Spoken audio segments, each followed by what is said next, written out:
कि क्रिकेट के 9 पारियों में एक बल्लेबाज का औसत रन 58 होता है और 61 रन का औसत स्कोर प्राप्त करने के लिए उसे 10वीं पारी में कितना रन बनाना होगा। बहुत ही सिंपल है मेरे भाई, ठीक है। या मैं अगर आसान भाषा में बोलूँ तो मैं ऐसे कह लेता हूँ कि मैं एक क्रिकेटर हूँ, मैंने 9 पारी खेली है और 9 पारियों में मैंने इतना रन बनाया है। मैं एक पारी को अपने शामिल और कर दूँ यहाँ पे, मैं एक पारी को अपने शामिल और कर दूँ यहाँ पे, उसके बाद मेरा औसत जो हो जाता है वो कितना हो जाता है, 61 हो जाता है। बताओ उस पारी में मैंने कितने रन बनाए हैं। यानी यहाँ पर क्या हो रहा है, आप किसी को इंक्लूड करने की बात करते हो। पहले 9 लोग थे और अब एक व्यक्ति को लाने की बात करते हो, तो उस तरीके से कैसे करोगे। तो बोलेंगे सर आपने एक फॉर्मूला पढ़ाया था, नया वाला मेंबर बराबर पुराना वाला मेंबर प्लस माइनस इंक्रीज या फिर डिक्रीज और इनटू कितना हो जाएगा, इनटू सर फाइनल मेंबर।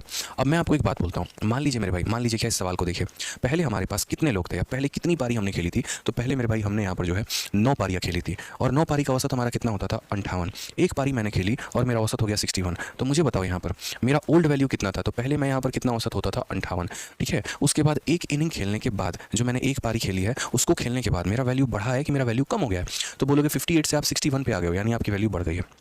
58 से 61 पे आ गए हो सर आप, यानी आपका औसत बढ़ गया है। तो मेरे भाई बढ़ गया है तो क्या करेंगे, प्लस कितने में बढ़ गया है, 3 में, और into final member. Final member का मतलब मैं यहाँ ये लिखता हूँ कि अब कितने पारी हो गए हैं। तो पहले 9 पारी थी, एक पारी जुड़ गया, यानी अब टोटल कितने पारी हो गए, 10 पारी मेरे भाई हो गई। तो यहाँ पर इनटू कितना कर देंगे, 10। 58 में 30 जोड़ दो, आंसर हमारा यहीं पर 88 आ जाएगा। खत्म, class finish. Option number A answer है।